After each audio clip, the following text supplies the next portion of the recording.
The intelligent planning and execution of Bushwick's, Brooklyn's TBO, or True Bosses Only, and Team Bangout, in a real sense, mirrors traditional organized crime. TBO created a structured hierarchy including top gangsters, original gangsters, team leaders, warriors, and bangers, which are plausibly comparable to capo regimes, consiglieres, capos, and soldiers, as you can see in the diagram behind you. TBO, the highest ranking members of TBO are called top gangsters, who are mostly founders and most responsible for most of the horrific crimes in the Bushwick section of Brooklyn, including murder, numerous acts of attempted murder, burglaries, and gunpoint robberies. The proceeds of TBO's robberies, burglaries, and assaults were sold and used to finance all of the gang's activities. The money was used to purchase handguns, shotguns, and even grenades. The money was used to bail out gang members, fund their commissary accounts on Rikers Island, and to purchase drugs for gang use, and also to rent so-called trap houses to store weapons and to hold meetings. In sum, just as traditional organized crime supports its gang members and their activities, TBO supplied all of the needs of its members.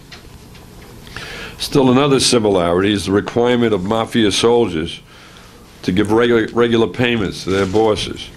TBO bosses required their foot soldiers to contribute to them each week a stipend of between $10 and $150. What I found truly remarkable is that TBO was created in 2003 with 8 middle school students and expanded over time to a membership of 250. Many of the TBO members range in age from 15 to 22. TBO also had its own subset of minor gang members, including those who are aged between 12 and 16, who are required to commit violent criminal acts to advance and become official TBO members. Given that age and their limited life experience, their sophisticated hierarchy and general organization, for me, begs the question of what good they could have accomplished for themselves or society if they had legal goals. What has happened as a result of this one-year investigation is 41 members of this gang have taken a path that leads directly to state prison. The following is just a few examples of the gang's violent activities. On May 28th of 2011, 8 TBO members received word that one of their targets, Derek Bethia, was at 1595 Broadway in Brooklyn. TBO members Raul Rivera and Owen DeCali approached Bethia. DeCali drew a revolver and shot Bethia, instantly killing him. In another incident, on March 6, 2012, TBO members Raul Rivera and Louis Davis approached a 19-year-old and attempted to steal his headphones by shooting him in the leg. The gunman, Davis, and Rivera ran from the scene. An hour later, another TBO member, Sunday Medina, is seen on Facebook wearing the victim's headphones. We got a picture of that? Is that over there? That's it. Yeah, that picture. It's an example of the gang members using the social media to brag about their criminal activities and instill fear in the community. In another example, on July 12, 2012, during a 5-on-5 basketball game on an outdoor court at PS 45 in Brooklyn, a dispute broke out. TBO member Shakeen Cook exited the schoolyard and returned 5 minutes later with TBO member Jeremiah Davis. Cook yelled, "Pull it out." Davis pulled a handgun out from his waist and shot one of the ball players in the face. The victim may never walk again. Davis and Cook are charged with attempted murder. Now let me just play some video which really says it all about this gang.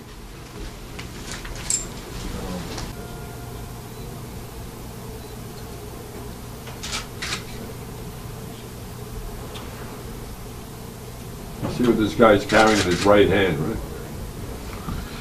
Today's indictment and its 68 counts ends what we allege was a reign of terror in Bushwick and other parts of Brooklyn. The indictment charges murder in the second degree, attempted murder in the second degree, conspiracy in the first, second, third, and fourth degree, along with robbery in the first degree, assault in the first degree, criminal possession of a weapon in the first degree, burglary in the second degree, and numerous other charges. The top count, conspiracy of the first degree, carries a maximum jail sentence upon conviction of 25 years to life. The days of TBO intimidating and terrorizing communities have now come to an end. And I'm directing my gang bureau chief, Deanna Rodriguez, to engage in no plea bargaining of any kind with these cases. Commissioner? When young men plot to take these battles from tweets to streets, the NYPD wants to be there to stop the violence. And I would submit that the attention is paying off. Shooting incidents this year to date in Bushwick's 83rd precinct are down 13%. The number of shooting victims down 23%. The murders in the precinct down 47%. Tracking social media is just one tool that we use. Operation Impact certainly has played a part, as has the Brooklyn Clergy Partnership that we have between clergy and the NYPD. And in partnership with District Attorney Hynes, we've also sponsored numerous gun buyback programs, two of which are scheduled for this Saturday, one at St. Peter's Lutheran Church in East New York, and the other at Mount Olive Baptist Church in Brownsville. I think all of this has helped to make Brooklyn significantly safer. And so have the efforts of individual officers and officers like Peter Fogoski. He made the ultimate sacrifice a year ago today, responding to a call of a robbery in progress in East New York. His legacy lives on in our continued resolve to save lives here in Brooklyn. Last year, you may recall that Commissioner Kelly and I announced that for the first time since 1963, Brooklyn had fewer than 200 murders. And as of this morning, we had 48 fewer murders than last year. So I think his strategy, and I think our strategy, and the partnership we share with communities is working very, very well. Any questions?